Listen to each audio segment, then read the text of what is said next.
Buenas noches, Tony. Bienvenido. ¿Me indicas por favor si se escucha bien?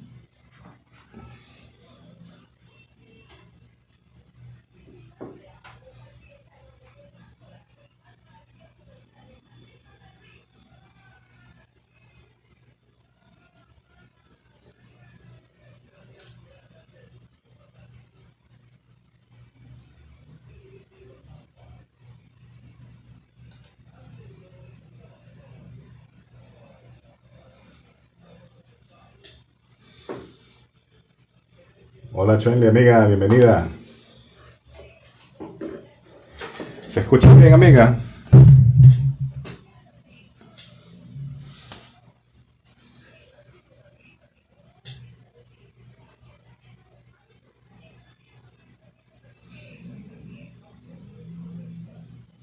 Ah, genial, gracias. Gracias por la confirmación.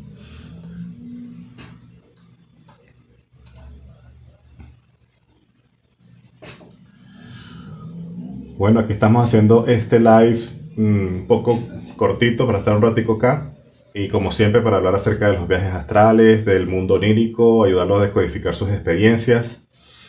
Si alguien tiene algo que quiera contar, alguna pregunta que tenga acerca de los viajes astrales, con mucho gusto la puedo responder.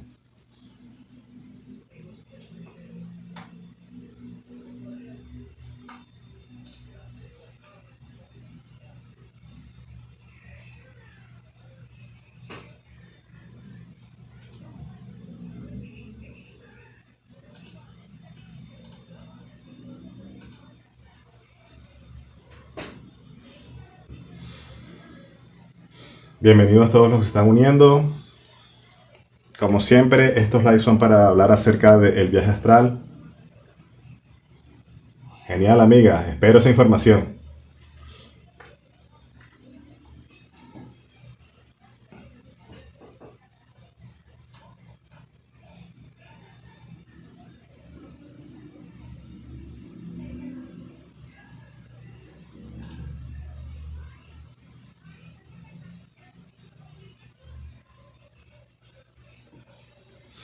Saludos, Belén.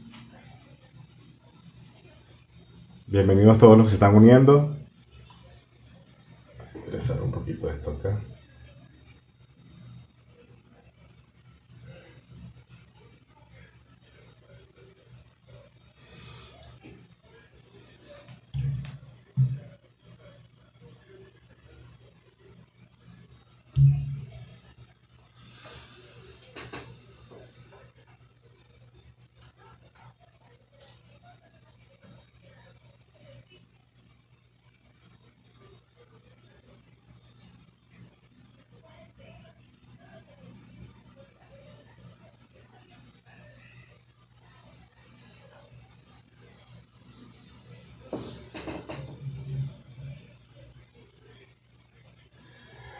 Sí, ese es un ofanín allí, amiga. Esa es una imagen de uno de un viaje astral de hace bastante tiempo. La coloqué hoy allí para, estoy recordando acerca imágenes de los seres vistos en el astral, ¿no? Por ahí de repente voy a estar cambiando de imagen a medida que vaya avanzando el live para compartir con ustedes son digamos, los seres con los que uno se puede encontrar en el astral.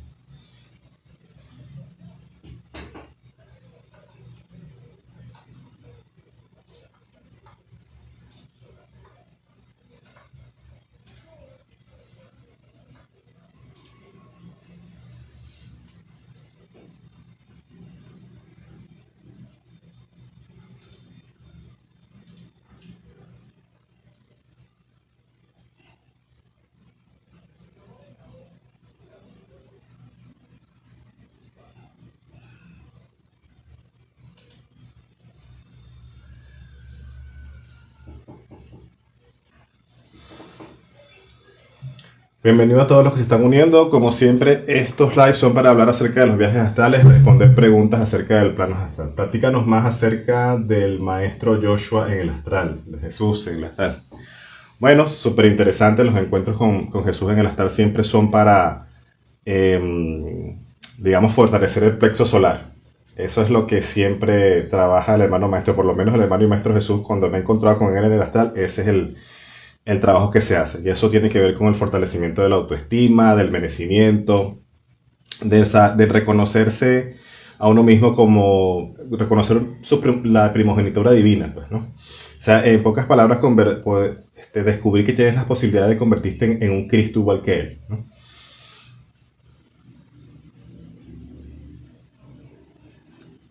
Bueno, ya está también saliendo esto por YouTube. Para las personas que aún no me siguen en YouTube, pueden buscarme como El Testigo 33.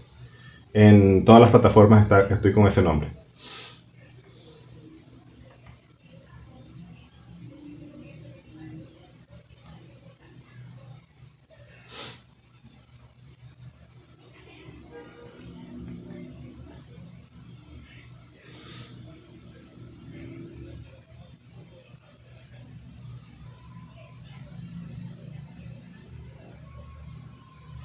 Una de mis primeras experiencias con Jesús en el astral fue en mi infancia. Yo consideraría que ese puede ser uno de mis primeros viajes astrales, solamente que en ese momento todavía yo no sabía que eran viajes astrales, pues lo que estaba teniendo, ¿no? Y fue en una noche de delirio, una fiebre muy grande. O sea, fui a un lugar, o sea, me salí de mi cuerpo y llegué a un muro donde estaba Jesús. Y lo que hice esa noche fue como ayudar a construir ese muro con Jesús. Era como ir poniendo los ladrillos con cemento, ¿no? Mientras hablábamos. Y después fue como que regresé al cuerpo y le conté a mi mamá, o sea, eso fue más o menos como alrededor de los 10 años, creo, 9 10 años. Le conté a mi mamá que había ido que me había encontrado con Jesús, ¿no? O que había soñado con Jesús, porque en ese momento yo no sabía que estos eran viajes astrales. Y que lo que estábamos haciendo era construir un muro. Eso a mí me pareció, en ese momento fue algo como que, bueno, deliré, dije yo, ¿no? Pero después, digamos, más de 25, 30 años después, cuando como que retomé mi camino espiritual y comenzaron los viajes astrales, me di con la sorpresa que en los primeros encuentros que tuve con el hermano y maestro Jesús era en ese mismo muro que había visto yo en mi infancia, ¿eh? Entonces, digamos que esa sincronía y esa alineación del lugar, de haber ido al mismo lugar, de estar en ese muro, fue muy interesante para mí porque fue como una demostración de que realmente era un espacio que estaba como diseñado para el encuentro con el hermano y maestro, ¿no? Y eso tiene una conexión, bueno, para los que estudian un poco la Kabbalah, con la Sefirot de Tiferet, ¿no? Tiferet es la Sefirot de la perfección, ¿no?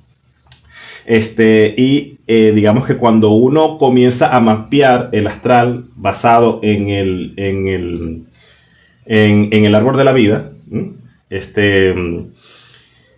Uno comienza a identificar cuáles son las sefirot a las que está llegando astralmente.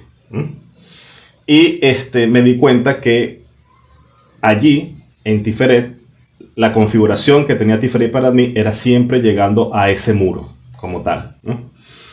De hecho, recientemente, a veces cuando hago viajes astrales para otras personas, y transito por esos, digamos, esos senderos del árbol, a veces vuelvo a pasar por esa sefirat, dependiendo de la persona, lo que la persona está transitando también, ¿no? Y normalmente lo que ocurre es que para poder llegar allí uno tiene que ser depurado y limpiado, digamos, psicológicamente, ¿no? O sea, de las creencias que uno todavía tiene arraigadas, ¿no? En su psiquis, o las pocas que todavía nos queden, ¿no? Y cuando yo voy a llegar a Tiferet, normalmente primero paso por alguna especie de baño astral, ¿no? Recuerdo que una de las primeras veces que llegué a Tiferet, primero lo que fue llegar a una especie de sauna totalmente blanco, impecable, con piscinas de agua caliente, y cuando yo iba saliendo de esa agua caliente, yo podía ver periféricamente, o sea, yo podía verme como observador, me veía a mí saliendo de esa agua, y era un anciano, o sea, con unas enormes barbas blancas y con una especie de bata blanca saliendo de esa agua caliente, ¿no? Y cuando salí de allí fue como traspasar unas puertas y inmediatamente me vi sentado otra vez en ese muro, que digo que está allí en Tiferet. Pero ya no estaba como anciano, ahora era niño. Eran como los dos extremos, digamos, podemos ponerla de esta manera, la etiqueta de la iluminación, por decirlo de alguna manera, ¿no? O de la comprensión o de la conciencia, mejor me gusta. El extremo de la conciencia a la que se llega al momento de, digamos, de tener la sabiduría de la edad, o sea, simbolizada en el anciano, ¿verdad? Como también el extremo inicial de la sabiduría de la inocencia del niño. Y por eso es que el hermano y maestro Jesús en apócrifos como es que el apócrifo de Tomás dice que los que entran al reino son los que son como niños. Eh, esa noche, al estar allí en ese muro de Tiferet, no estaba yo solo, habían otros niños también. Y era como todos los niños estaban sentados en la orilla de ese muro. Y al frente de nosotros había como una gran tienda que emanaba mucha luz. Y era una tienda como, vamos a ponerle como esotérica, porque lo que se veía a lo lejos eran las vidrieras donde habían libros de espiritualidad, tarotes, cristales, cuarzo, todo eso estaba allí en esa vidriera. Y recuerdo que había un niño al lado mío que comenzó, yo estaba así impresionado viendo la luz de esa vidriera, ¿no? Oye, como que quería ver lo que había allí. Y había un niño a mi lado que comenzó a burlarse. Si eres tonto, que estás viendo eso allí, que no sé qué, ¿no? Y entonces recuerdo que tuve el impulso de empujar al niño y lo empujé del muro. Y el niño se cayó del muro. Fue como que cayó al vacío. Y el niño ya dejó de estar allí a mi lado, ¿no? Y en ese momento vino un ser espiritual, un ser astral, un ser andrógino, con túnicas verdes, muy alto, con el cuello muy alargado, con una piel extremadamente pálida, yo diría tirando como azulada, cabellos rojizos, ¿verdad? Y él pasó delante de todos los niños y ahí delante de todos los niños él llevaba dos barajas en una cajita de madera, dos barajas de tarot. Y era una baraja grande y una baraja pequeña. Y él la iba pasando por el frente de todos los niños mostrándola. Y cuando llegó hasta donde yo estaba, él dijo una frase, él dijo que recordáramos que existe el oráculo del padre y el oráculo de la madre. Y esa fue como que la enseñanza de esa noche. Yo podía ver como las dos barajas, ¿no? Donde estarían dos figuras, como un hombre parado y una mujer también de pie, como una sacerdotisa y como quizás un sumo pontífice, ¿no? O quizás un mago, ¿no? Y para mí la enseñanza allí fue muy directa. Primero, la óptica de entender que el tarot sí es una herramienta de comunicación, ¿verdad? Sobre todo desde la óptica quizás el tarot un poco más de la óptica cabalística, ¿verdad? Y segundo, comprender que esa comunicación con la divinidad no se hace solamente a través de la conexión, esa figura de repente que tenemos instaladas de Dios como masculina, ¿eh? Sino que no dejará de recordar que también está la divinidad femenina allí integrando esas dos partes que forman esa perfección de la divinidad, ¿eh? Entonces, para mí eso fue una enseñanza muy importante. O sea, ese ser andrógino mostrándose allí, que era un ser que integraba las dos, digamos, mostraba la unidad al no tener un género definido, ¿verdad?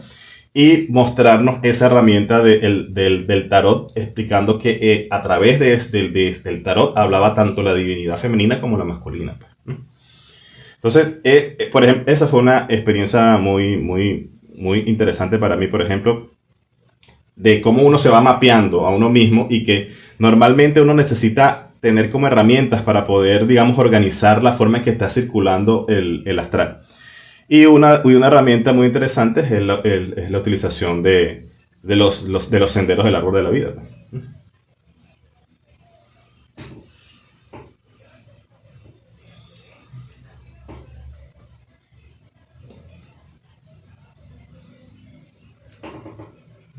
A ver, Sofía estaba preguntando algo. Disculpa si no te leí, amiga.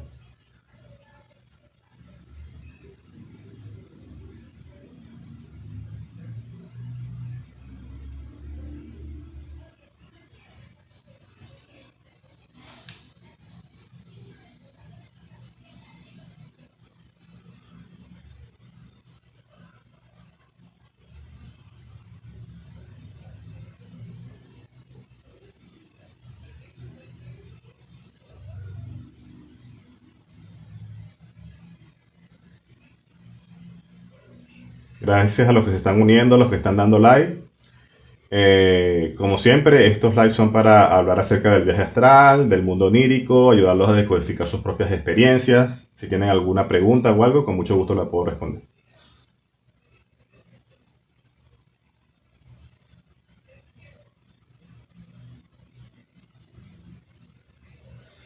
Bienvenidos, Ayas.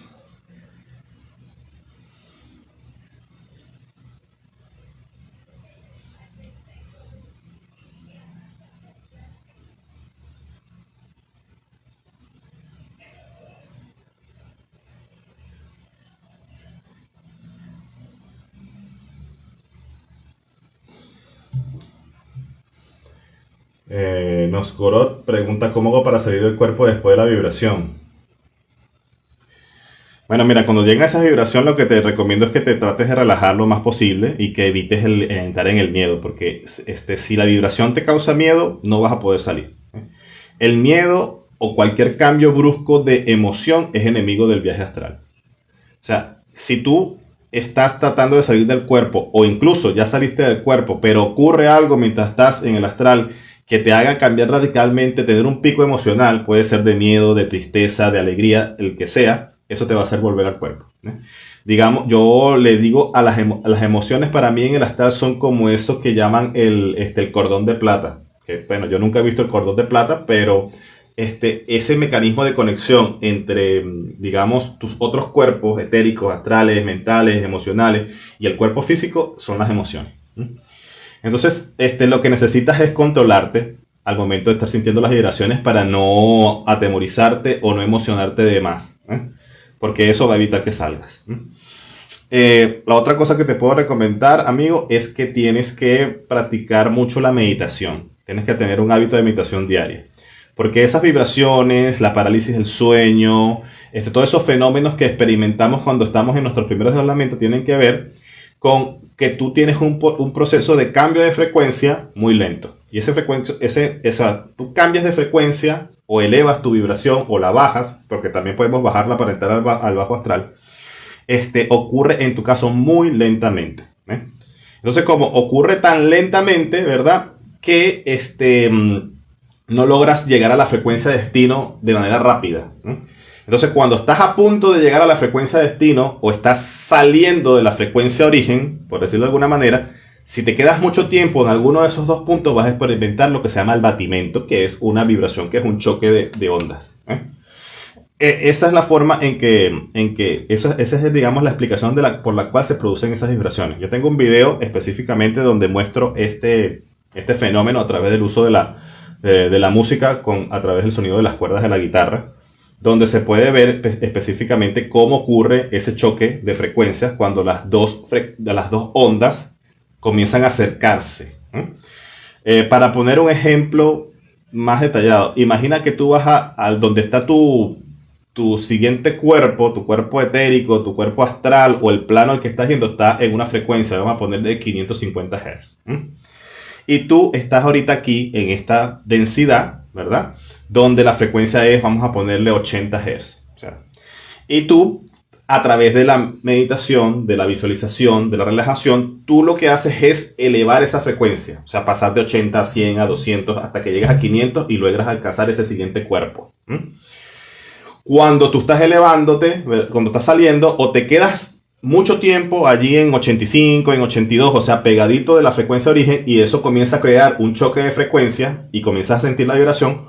O cuando estás llegando ya a la frecuencia de destino, a 550, que es el ejemplo que te estoy poniendo ahorita, te quedas allí en 448, 445 y te quedas mucho tiempo allí porque tu proceso de desdoblamiento, de elevación, de cambio de frecuencia es muy lento. Entonces, cuando te quedas en esos dos momentos cercanos a la frecuencia de salida o de destino, ahí comienza a sentirse esa vibración, que es un choque de frecuencia. Entonces, ¿qué es lo que tienes que hacer?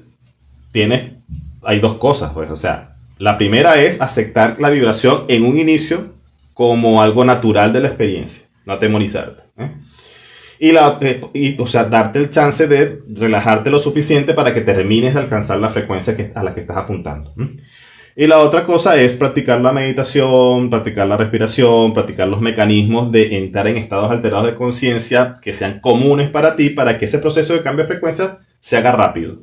Y entonces como lo haces rápido, pasas, ponte, de la frecuencia de origen de 80 a 500, pasas en un segundo, entonces no sientes tanto la vibración, ni la parálisis, ni nada de esos tipos de efectos. Entonces, con el tiempo, de hecho, con el tiempo, se deja de sentir la vibración, se dejan de sentir las parálisis, o se aminoran muchísimo, ¿no? Entonces, eso es lo que te puedo recomendar, amigo.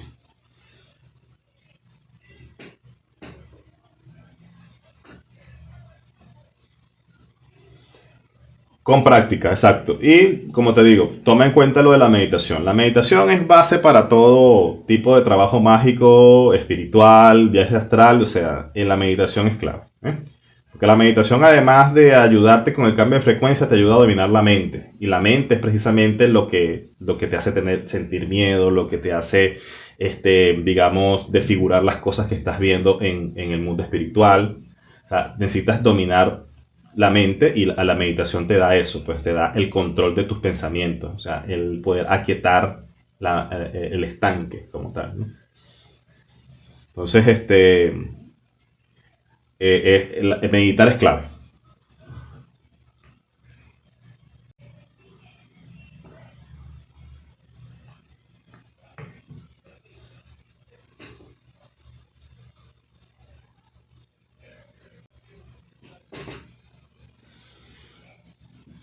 De nada, nos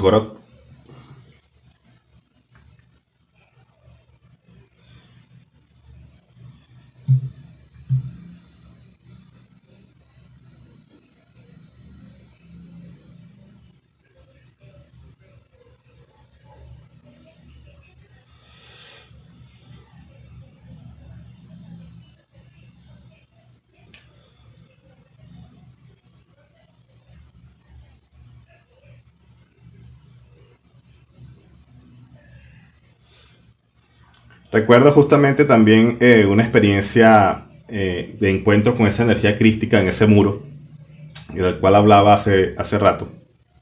En esta oportunidad fue como llegar flotando a ese muro, no tener cuerpo, no tener nada, sino hablar con esa energía, digamos, a nivel telepático, o sea, sin tener ningún tipo, sino el entorno de estar en ese gran muro iluminado en ese momento. Y yo recuerdo que esa noche hice muchas preguntas acerca. Lo primero que le dije al llegar allí era que yo quería irme, o sea, porque en ese momento de ese inicio de las prácticas de entrar al astral, yo decía que ya, o sea, no estaba conforme como con lo que estaba viviendo, ¿no? En mi vida. Y que quería irme, pues lo que le decía, yo quería, que ya quería irme de este plano, ¿no? Y entonces, recuerdo que esa voz de Jesús en ese momento me dijo que no podía irme hasta que cumpliera, o sea, que tenía algo que cumplir, ¿no? Y entre las palabras que, o sea, como que le hice una pregunta a él de quiénes eran los que evitaban o que estaban como, digamos, como que eran las energías contrarias a lo que en ese momento consideraba que era el mal, pues, ¿no? Hoy en día ya entiendo que esto forma parte de los mecanismos de la creación y que no existe ni bien ni mal. Pero esa energía en ese momento me dijo que, que me dijo algo como que los que eran del otro bando eran los de Ororus. Ese fue el nombre que le puso esa energía crística en ese momento. Y que ellos lo que querían era erradicar el amor, que ese era como su objetivo, ¿eh? Erradicar el amor. Y entonces yo en ese momento le pregunté a esa energía crística o sea, que, cuál era mi función, qué es lo que yo estaba haciendo aquí, y esa energía me respondió que si no, que ya ella me había explicado eso antes, y que yo ya sabía que esto era como un panal de abejas, ¿no? O sea, como una colmena, o sea, que esta experiencia material era como estar en una colmena, ¿no? Y me dijo que yo estaba allí para atestiguar la caída del panal de la colmena, ¿no? Y yo digo, ¿cómo puedo ayudarlos? O sea, digo yo, ¿cómo ayudo en ese proceso de esa caída de la colmena? Y esa energía lo que me dijo es que simplemente observándolos ya los estaba ayudando. Entonces, imagínense, estar en esas primeras entradas al astral y conseguirse con esas energías, ¿verdad? Digamos, en esos planos y que te deje ese tipo de información que tú en ese momento tú ya no estás preparado para como asimilarla, ¿no? Hoy en día con el paso del tiempo he entendido mucho más de lo que me estaba tratando de decir esa energía crística en ese momento, ¿no? No, no estamos en ninguna granja ni en ninguna prisión. Esa era la manera en que, digamos, arquetípicamente esa energía o esa voz me podía explicar según lo que yo podía asimilar, como yo lo podía entender. Esto es como los contratos álmicos. Tú las primeras veces que salgas al astral, tú vas a entender todo eso a nivel como de contrato. O sea, para todo es un compromiso, un contrato, un acuerdo, o sea, y tú, después que tú vas pasando esas capas más superficiales, te das cuenta que todas esas son cosas que pertenecen a la localidad, a la forma en cómo interactúa el humano. ¿Mm? Y entonces cuando te das cuenta que sí es una colmena, porque sí hay una cosecha, pero es una cosecha de mentes que se están divinizando. ¿Mm? Y que no es algo que, digamos, que que te tienen prisionero, no, porque cuando tú te reconoces a tú mismo, tú sales de aquí cuando tú quieres. O sea, tú sales y entras a voluntad. Hola, Amar, bienvenida, amiga. ¿Cómo estás? Entonces te das cuenta que no es ninguna prisión. Sí hay una cosecha, pero es una cosecha que forma parte natural de la creación, del mecanismo de la creación. O sea, así es como se expande y se contrae de manera eterna la creación, la divinidad. A través de la cosecha de mentes que se van divinizando y que esas mentes entonces pueden albergar dentro de ellos otras mentes más, digamos, jojotas o iniciando su proceso de nacimiento, ¿no? O de maduración. Y esto realmente es mentes dentro de mentes dentro de mentes. Con el tiempo se va entendiendo eso. Y que por eso es que uno ayuda al proceso solamente observando. Porque tú eres la mente, tú llega un momento en que tú te conviertes en la mente observadora. O sea, la que dota de realidad un plano. Porque tú eres la mente que observa. Te conviertes en lo que realmente es el Altísimo, lo que es el Elión realmente. Tú te conviertes en el ojo que todo lo ve de una realidad en particular. Y para eso es que estamos aquí, para lograr esa divinización. Y como todas las cosechas, como las parábolas de las que tanto nos hablaba Jesús, hay diferentes tipos de granos que van a servir para diferentes cosas. Hay algunos que sí van a retoñar, otros que van a servir para comida, para fermento, pero todos al final van a llegar a la divinización en su momento. Bien sea ahorita, bien sea después, pero todos van a llegar a la divinización sí o sí. Comprendes eso, ¿verdad? Y te das cuenta que no estás en ninguna prisión, digamos, en ningún lugar donde estás contra tu voluntad. No, tú estás dentro del proceso de la creación. Tú estás convirtiéndote en la mente divina, te estás convirtiendo en Dios, a su imagen y semejanza. Y a su imagen y semejanza porque tú eres un pensamiento dentro de la mente mayor. Eso es una imagen, un pensamiento. Entonces, cuando se dice a imagen y semejanza es porque tú eres un pensamiento dentro de la mente divina. Eres esa imagen dentro de la mente divina. Y esa imagen que eres, cuando se consigue a sí misma, se reconoce a sí misma, se vuelve ese hijo unigénito, se hace uno con el Padre, se vuelve imagen y semejanza. Entonces, esa imagen se vuelve una mente divinizada y es igual que la mente divina. Y entonces, dentro de tu mente, tú puedes albergar constelaciones, universos, civilizaciones, te conviertes en otros cuerpos, te conviertes en planetas, te conviertes en estrellas, o sea, evolucionas a nivel de la creación.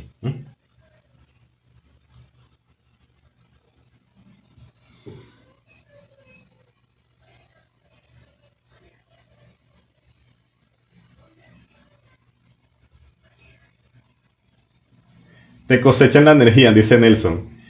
Ese, sabes que eso es un pensamiento todavía y disculpa que te diga esto, Nelson, pero eso es una manera infantil de entender la espiritualidad. Porque todo, en todos los niveles hay un intercambio energético. O sea, todo forma parte de un ecosistema.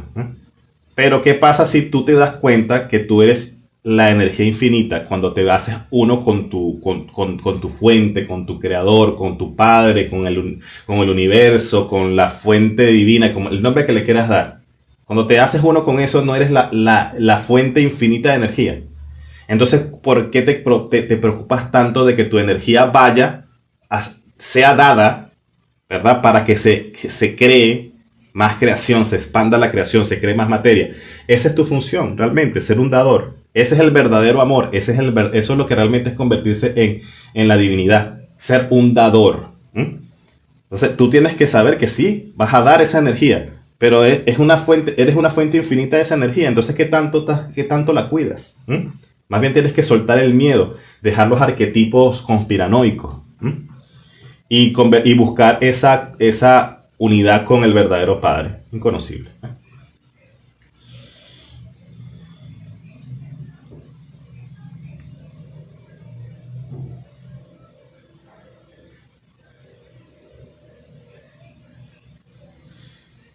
He escuchado que el astral es una trampa para que no avance el avatar, dice KC.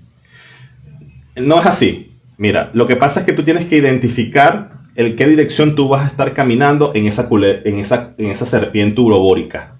En estos días tuve un viaje astral muy interesante porque precisamente me mostraban como una sincronía de alineación de planetas. Era como ver planetas parecidos como a Saturno, unas estrellas que se iban alineando, ¿verdad? Y en ese momento yo estaba en un cuerpo astral donde estaba dando información a otros seres. Y de pronto llegaron unos seres y me pusieron frente a un podio donde había un libro y me dijeron que ese era el libro de los campos urobóricos. O sea, esto que somos, esta realidad, son campos urobóricos. O sea, esta experiencia de la materia, de este universo, es una serpiente urobórica que se está comiendo la cabeza. O sea, ese infinito de la serpiente que se está comiendo la cabeza. Ese es el símbolo del Uroboros. Tú tú te pones en el centro de ese infinito y tú puedes transitar hacia la derecha o hacia la izquierda. Pero siempre vas a ir sea cual el camino que tú lleves, tú vas a llegar siempre al mismo punto, al punto de retorno.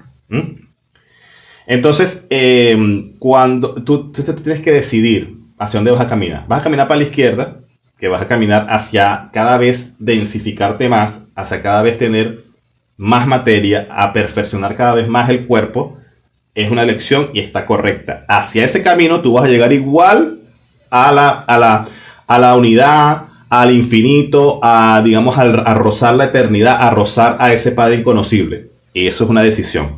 Y también está el otro sendero hacia la derecha, ¿verdad? Que es hacia la desmaterialización. O sea, a cada vez tener menos cuerpo, a cada vez ser menos materia. El camino hacia, digamos, hacia la esencia, hacia el espíritu, fuera de los cuerpos. O sea, salirse de las conchas de las capas de la cebolla.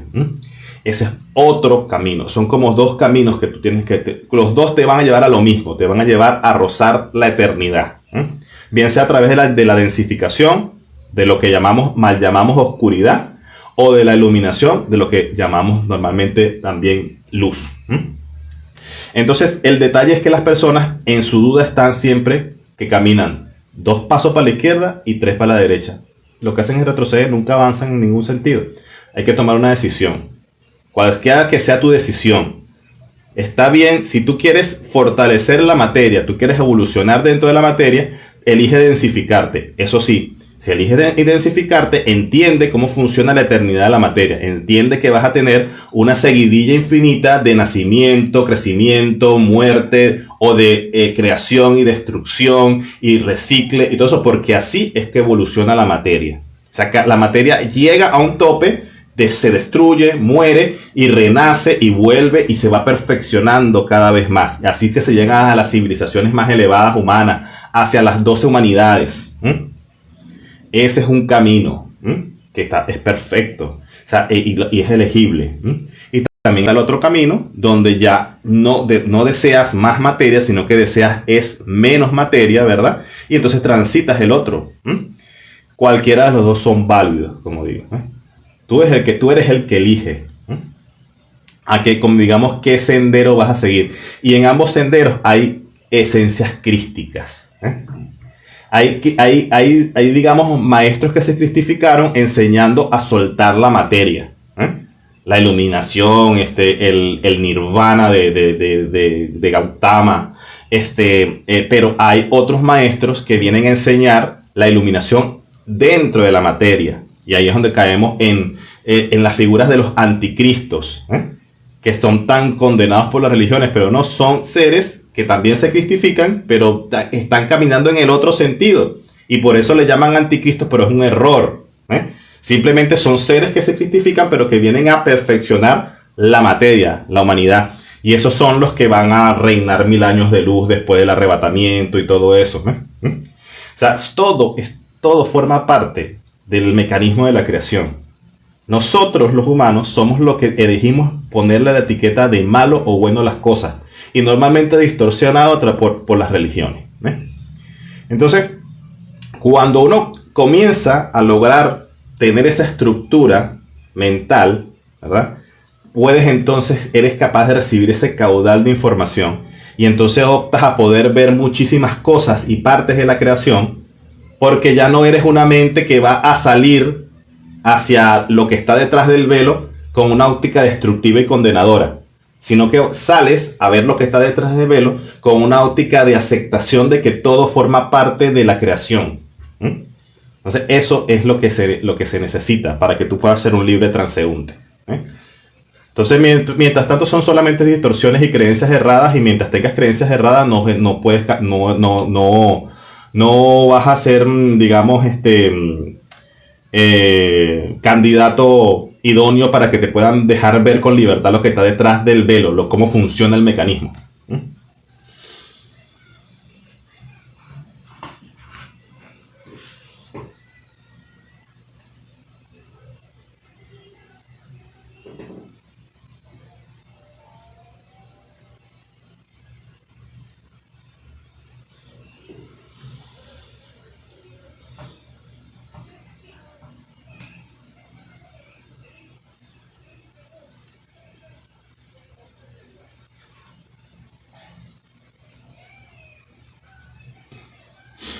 Me alegra que te sirva la información, Casé.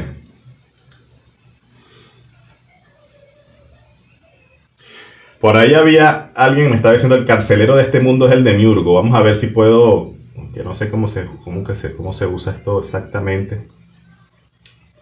A ver si les puedo conseguir una imagen del demiurgo.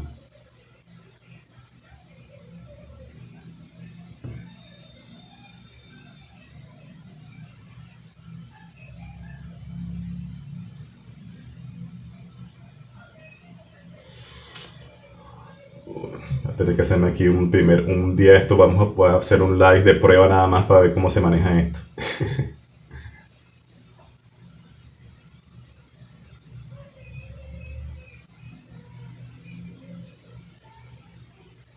Creo que aquí, a ver. Voy a buscar aquí la imagen de la última vez que me encontré con el demiurgo. Y esto ocurrió yendo a hacer un viaje en Venezuela. Ahí está. Esta es la última imagen que tengo del demiurgo.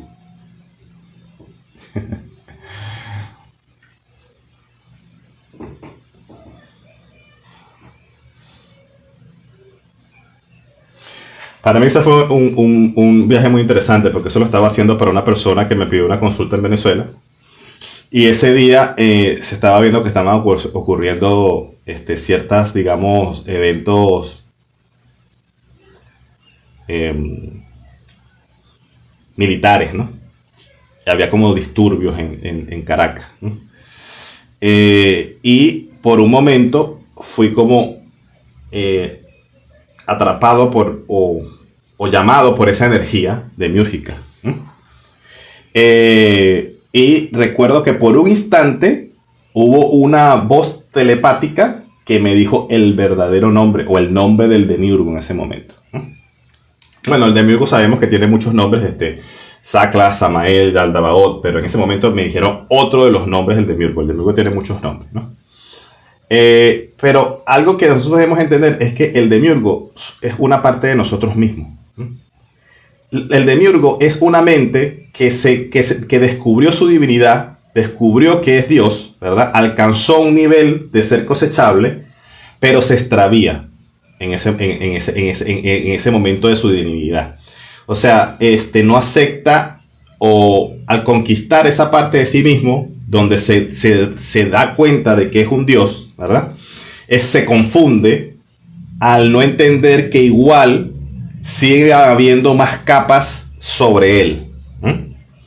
Y entonces encapsula digamos, un territorio espiritual, encapsula un tiempo de esa mente divina. ¿Mm?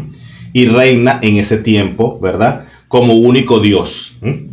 Pero eso que es el demiurgo es digamos, una simbología de lo que nosotros mismos vivimos cuando descubrimos esa divinidad en nosotros. Si nosotros no entendemos que la forma de hacernos divinos es a través de la primogenitura divina, es decir, descubriendo que eres esa imagen y semejanza, que eres ese pensamiento dentro de la mente divina, y que eso es lo que te hace igual a esa mente divina de manera fractal, entonces tú, al momento de conseguir esa divinidad, corres un riesgo muy grande de cegarte. O sea, corres un riesgo de hacerte un dios ciego, que es lo que es el demiurgo, un dios ciego. O sea, un dios que no comprende que ser Dios no es ser un ser todopoderoso, sino que ser Dios es ser un dador.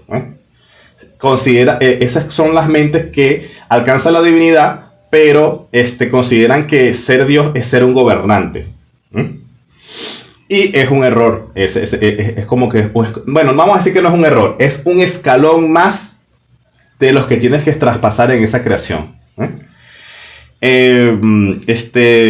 Entender que cuando logras divinizarte, cuando logras tocar esa unidad con lo inconocible, lo que realmente eres un dador de todas las posibilidades para todos los que estén dentro de tu mente, de todas las creaciones que están dentro de tu mente. Eso yo lo entendí una noche en que me encontré en una escuela astral donde recibí una enseñanza de una maestra pleiadiana. Yo recuerdo ese día, los guías me llevaron como a un camino donde me dejaron en una especie de calle con un restaurante, y yo tuve que caminar hasta llegar a esa escuela astral. Y eran varias escuelas, eran como 3 escuelas de muros muy altos, y yo elegí una de las escuelas y entré. Cuando entré, había como una fila de personas que estaba esperando para ser atendido por esa maestra pleiadiana de esa noche.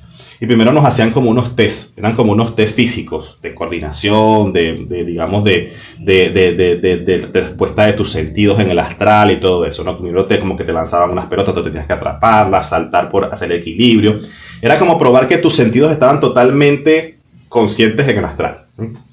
Y después te podías sentar en una mesa con esa maestra pleiadiana en el fondo de ese salón que estaba allí, ¿no? Y esa maestra me hizo armar 2 pirámides y me explicó que esas 2 pirámides eran la pirámide de la iglesia católica, me dijo, de la iglesia, y la pirámide del conocimiento de la ciencia. Y que tenía que elegir una. Y yo elegí la pirámide del conocimiento. Y entonces, después de eso, de que armé la pirámide que ella me enseñó, yo le dije a ella que si me podía dar algo, una enseñanza que me ayudara a acelerar mi crecimiento espiritual, o sea, algo que me ayudara en mi camino espiritual. Esa maestra lo que hizo fue dibujar en el aire unas geometrías sagradas con unos hilos de energía de color dorado. Y cuando yo vi esas geometrías, eso me hizo comenzar como a levitar. Y yo sentí que me iba haciendo ligero y que iba elevándome. Y a medida que me iba elevando, era como que si iba quedándose parte de la materia abajo. Llegó un punto en donde ya estaba en un sitio donde yo no veía ya cuerpo. Yo lo que veía era que mi cuerpo era pura luz azul, energía azul. Intentaba ver si qué género tenía, no tenía género, y tampoco ya ni siquiera podía saber si mi nombre, quién era, nada, simplemente era ser en ese momento, ¿no? Y era ese ser de energía azul, y emanaba de mí como unas especies de rayos de energía o de líneas de energía que bajaban hasta abajo por mis pies y por mis manos, y se conectaban con otros seres más pequeños que yo veía que eran como bebés, que estaban abajo también de energía. Y yo lo único que sabía es que esa energía que yo estaba mandando le iba a servir a ellos para ejecutar algún tipo de propósito de cada uno de ellos. Pero yo no sabía cuál era. Yo simplemente les daba energía. Y entonces entendí que eso es precisamente lo que es ser un dador. Eso es lo que es el verdadero amor. Eso es lo que es realmente lo que es ser el verdadero padre inconocible. Ser un dador de todo lo que se necesita para que las experiencias sean ejecutadas. Sin importar cuál sea la experiencia. O sea, todos son hijos. sin importar, sin distinción, sin saber, sin importar qué es lo que están experimentando, qué es lo que están haciendo. Todos son tus hijos. Y tú simplemente le das lo que ellos necesitan para experimentar. Entonces eso es eso es como, digamos, el siguiente peldaño, el siguiente escalón de la divinidad. Mientras te quedes en este ser gobernante demiúrgico, ¿verdad? Todavía estás viendo a Dios como ser una figura todopoderosa, un gobernante, alguien que lleva un control férreo de una población. Ese todavía es como ser un Dios menor.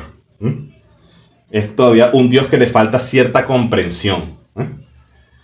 Y bueno, ese Dios realmente, ese Dios menor, ese Dios que le falta un poco de comprensión, es realmente el equivalente el equivalente realmente a Yahvé, a Jehová, al Dios de la Biblia y al Dios del pueblo de Israel.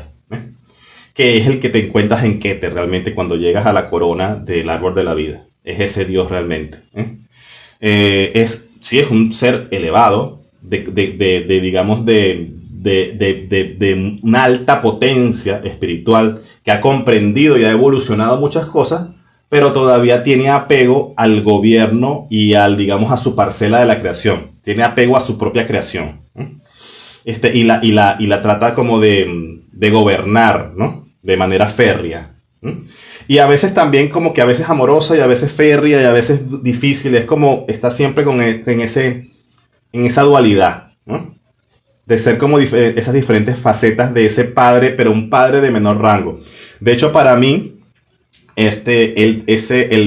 digamos, la verdadera identificación de ese ser es Emmanuel. De hecho, cuando yo alcancé esa noche que yo hice ese viaje para ir a lo más alto o alcanzar lo que yo pudiera llegar lo más alto de ese árbol de la vida, llegué a una casa en medio de un planeta que era un planeta tipo selva, muy natural, con una vegetación totalmente diferente que nunca había visto. Era como flores energéticas y árboles energéticos. Caminé por ese sendero y llegué a una cabaña.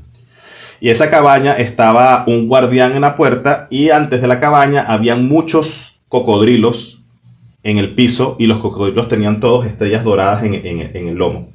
Y con un báculo que yo llevaba junto con mi guía, que también tenía un báculo, apartamos fácilmente los cocodrilos y llegamos hasta donde el guardián. Y yo le dije al guardián que esa noche yo venía a hablar con mi tío Emmanuel. Y bueno, sabemos que Emmanuel es Dios con nosotros, ¿no?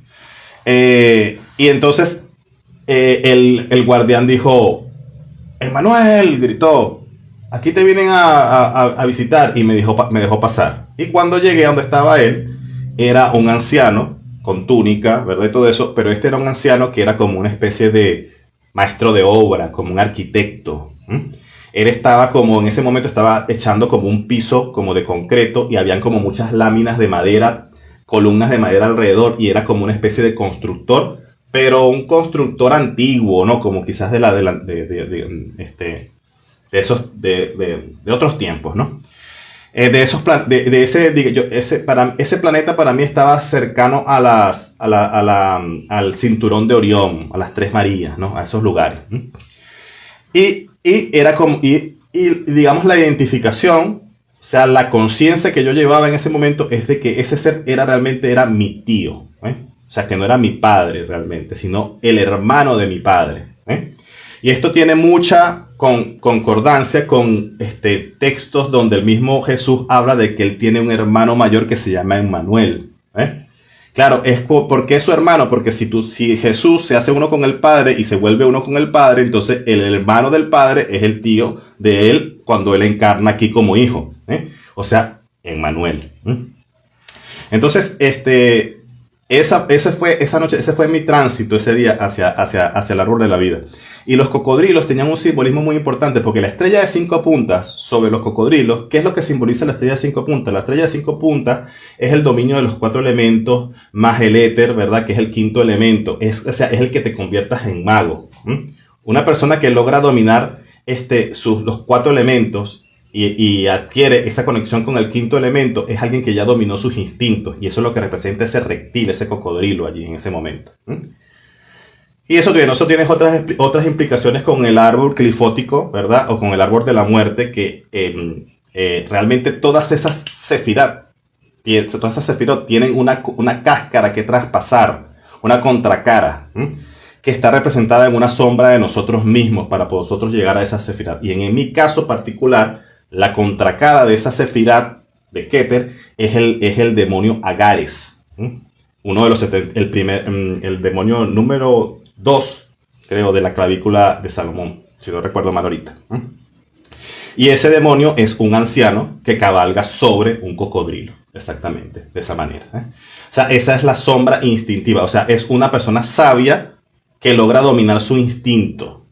Eso es lo que es, y de repente a muchos no les gusta, eso es lo que es Yahvé. Un sabio que logró dominar sus instintos. O sea, logró dominar su parte animal. Pero que todavía le falta seguir pues su camino. O sea, y es en lo que nosotros también tenemos que convertirnos. Y nosotros en nuestra evolución tenemos que, cuando vamos creciendo y nos vamos convirtiendo en esa divinidad que somos, nos vamos convirtiendo en dioses en un primera instancia, nos volvemos como Yahvé. O sea, alguien que logra dominar los elementos, pero todavía los está manipulando para la materia, para lograr los objetivos personales, para lograr más cosas aquí que nos siguen apegando a este sistema que es nuestra propia creación mental. O sea, estamos, digamos, experimentando la divinidad, pero desde la óptica todavía limitada de la creación material. Nos enfrascamos en esta cápsula de tiempo nada más que tenemos que apegados a esta cápsula de tiempo almática que es la vida. Y cuando logras como entender que eso no es lo único que hay y puedes ver más allá, ¿verdad? Y te das cuenta que siempre va a haber un siguiente escalón inconocible, ¿verdad? Y que eso es a lo que tú te tienes que acercar siempre, entonces dejas de ser un poco ese Dios ciego. Comienzas a soltar esa etapa de esa búsqueda de la divinidad, pero con la óptica de poderío y de gobierno de la realidad, sino más bien comienzas a darte cuenta que lo que tienes que hacer es acercarte de manera infinita a eso inconocible.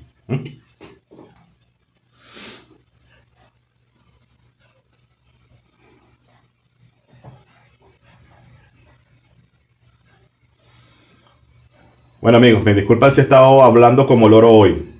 Si tienen alguna pregunta, algo que quieran comentar, con mucho gusto aquí estamos para ayudarlos con el tema que tengan.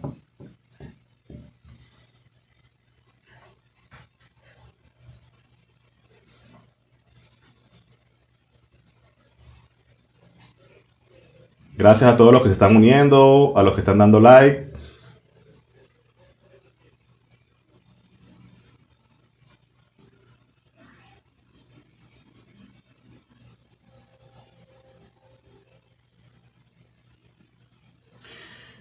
A ver, aquí hay una pregunta. Hijo de la Luna dice: bro, estoy iniciando con meditaciones. ¿Alguna recomendación? Escríbeme directamente y te mando digamos, un esquema que es el que yo recomiendo para iniciar con la meditación. Y eso por allí, o sea, eso me escribes un mensaje directo y te comparto, digamos, mi forma de meditar o la recomendación que hago a las personas de cómo comenzar a meditar. Es como una serie de pasos que vas a ir llevando a cabo hasta que llegues al punto de la meditación. La recomendación que te puedo hacer para la meditación es primero la disciplina. Si vas a comenzar a meditar, asegúrate de que lo hagas 21 días seguidos. O sea, si tú haces la meditación empiezo 2 días, después paro, después consigo, después 3 días, después me devolvió 5 días, después vuelvo, así no te va a funcionar la meditación. La meditación necesita primero de una disciplina. O sea, de crear un hábito. Y un hábito se crea repitiendo un acto 21 días seguidos. Eso se conoce por estudios de programación neurolingüística. Eso ya es conocido de que necesitas repetir eso 21 días seguidos para que vuelvas la meditación un hábito en tu vida. Y la otra cosa es que te puedo recomendar es ver la meditación más allá de lo que nos ha vendido hoy en día la New Age, ¿verdad? Que es simplemente el estado de relajación, de respiración. Claro que hay que hacer todo eso y forma parte digamos, de los pasos que te voy a compartir si me escribes, ¿verdad? Pero hay que ver la meditación con una óptica un paso más allá, que es convertir la mente de un elemento emisor en un elemento receptor. O sea, cuando ya tú logras eso que es detener los pensamientos, enlentecer los pensamientos, o digamos, la no mente, ¿verdad? Esos son lapsos de tiempo que tú vas logrando de esa no mente. Entonces después tú tienes que aprender a usar esos lapsos de tiempo de no mente. Porque en esos lapsos de tiempo de no mente tú puedes recibir lo que hoy en día se conoce comúnmente como una canalización. Y es para eso tienes que entrenarte en poder atrapar lo que yo llamo imágenes semillas. Cuando tú estás en ese espacio de no mente, ahí aparecen o brotan, emanan, se sienten que emanan de ti imágenes. Entonces capturar esas imágenes y saber qué hacer con ellas es como el siguiente paso de la meditación. Y es entonces quizás llegar a lo que yo comúnmente enuncio como meditación activa. Entonces esa es la recomendación, ir a eso, no nada más llegar simplemente a la meditación como el estado de trance y de no mente nada más, no, sino saber qué hacer con ese espacio también. María Elena, bienvenida, amiga.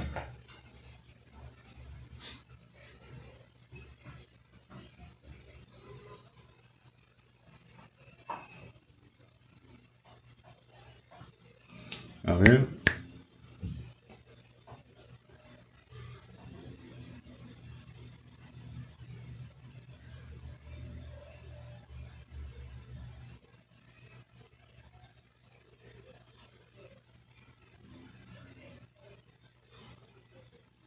¿El dios de la zarza ardiente es el verdadero padre?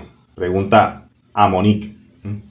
Mira, Monique, lo que debes comprender con respecto a esto es que en el camino, en tu camino espiritual, vas a encontrarte con representaciones del Padre. O sea, y esa zarza ardiente puede ser una representación, pero es una representación, para empezar, para hacer una representación que se manifieste en este plano de densidad, tiene que ser una manifestación densa ya. Porque todo lo que puede tener existencia o manifestarse en este plano tiene que vibrar en esta frecuencia de densidad. Ahora, ¿qué es lo que ocurre? El verdadero Padre inconocible es precisamente inconocible. O sea, no lo vas a poder conocer cara a cara. Lo que vas a hacer es aproximarte cada vez más a él. Entonces esa zarza ardiente puede ser un primer paso de conexión con esa energía paterna. Pero puede ser un paso todavía muy bajo, donde esa energía paterna todavía está muy diluida y por lo tanto no va a tener tanta pureza.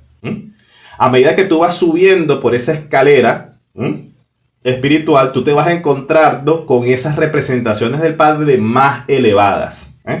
Y entonces allí es cuando más adelante te encuentras con patriarcas como Enoch, después te encuentras con patriarcas como Hermes, Trimegisto, después te encuentras con maestros como el hermano y maestro Jesús, y así vas escalando, ¿no? Dependiendo de tus propios senderos y de tu trayectoria espiritual, porque para cada quien hay maneras, como que hay caminos por los cuales llegamos a esta experiencia, y tú surcas ese camino de regreso.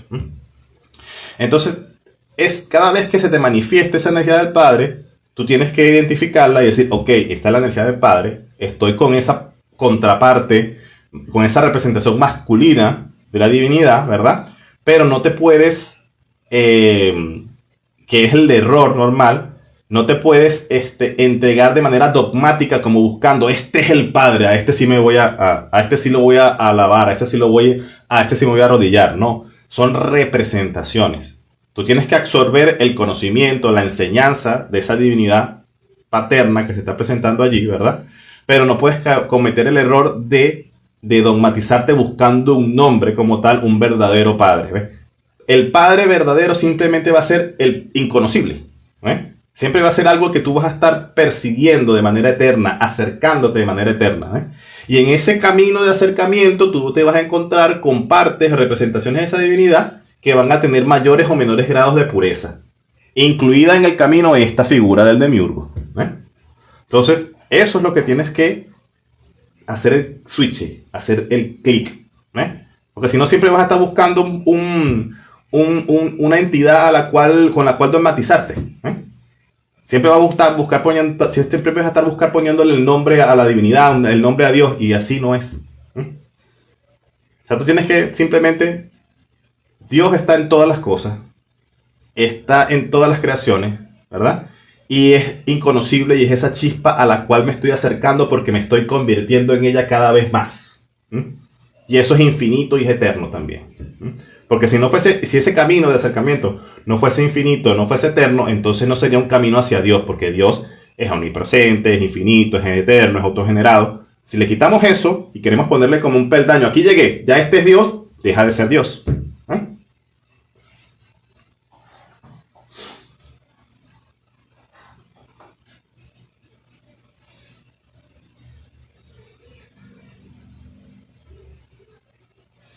Fercho dice, los guías también pueden ser del lado negativo. Negativo, positivo, son etiquetas con las que por las cuales nos entendemos. Son polaridades de la misma vibración, del mismo origen. ¿Mm? Me gusta más decirle densos o sutiles. ¿Eh? Sí hay guías de densidad, claro que sí. Y hay guías magníficos de la densidad, que te enseñan cosas espectaculares, ¿eh? Que te hacen recordar cosas de ti mismo importantísimas. Por ejemplo, mi camino o digamos, la aprobación o la liberación de mis 7 centros energéticos, me lo dio una maestra de densidad. ¿Eh? Me lo hizo recordar una maestra de densidad. O sea, una exactamente que podemos llamar una bruja del astral. ¿Eh? Entonces, esos encuentros con esos maestros de densidad son muy importantes. ¿Eh? Y hay que aprender a transitar también en esos espacios de densidad. Hay que ser libre transeúnte de todos esos espacios. ¿Eh? Incluido el encontrarse con esos maestros.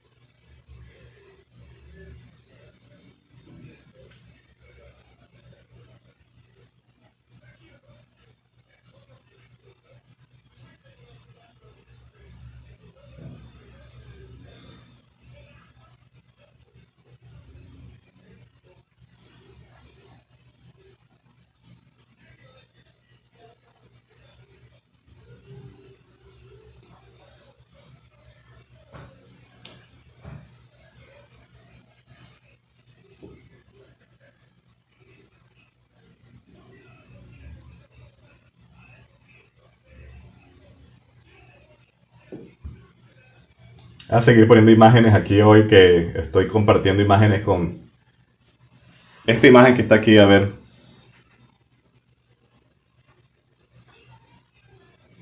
así, por ejemplo, esta imagen que estoy compartiendo aquí ahorita, así se ve el arcángel Azrael. Azrael es el único, si no recuerdo mal, el único arcángel al que yo le he visto alas. Los demás arcángeles con los que he podido ver, ninguno tiene alas. Y las alas son así, tipo dragón, tipo murciélago. Por algo es el arcángel de la muerte. Tiene que tener ese aspecto.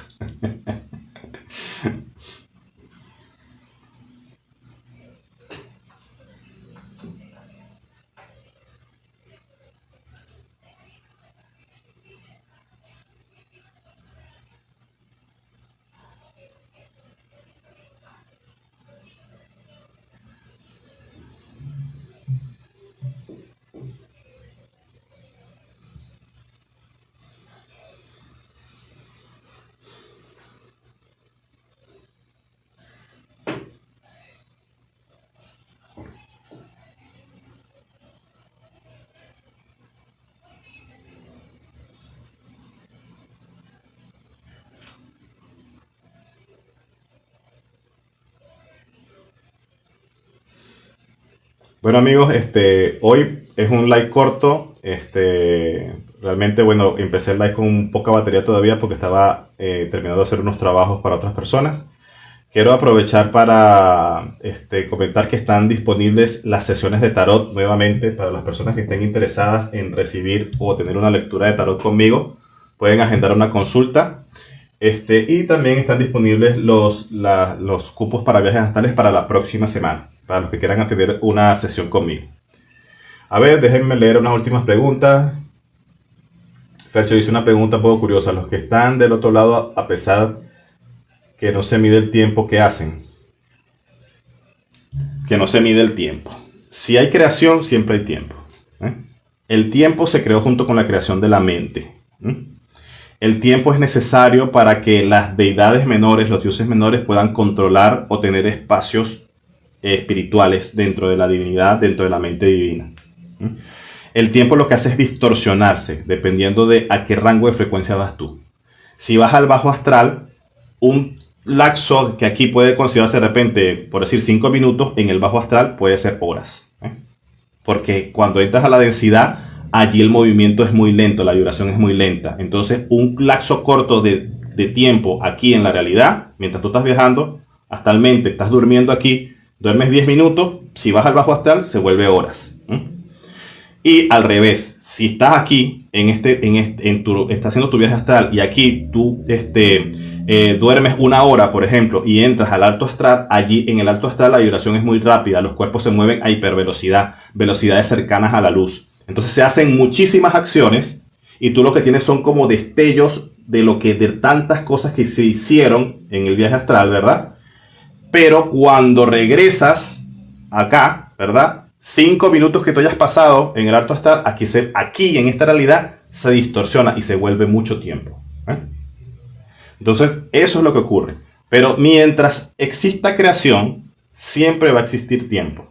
O sea, desde que entramos, desde que se crea cuando se crea el hijo unigénito, que es el producto de la divinidad masculina y femenina, se crea el hijo, en ese momento ya hay el primer plano bidimensional. Y ese hijo pide que se le dé un tercer punto, un cuarto punto de creación, que es la mente. Esto que estoy diciendo aparece en el Evangelio, en el libro secreto de Juan, por si lo quieren revisar. Y cuando existe mente, cuando él pide que se dé mente, la mente lo que es algo que atestigua.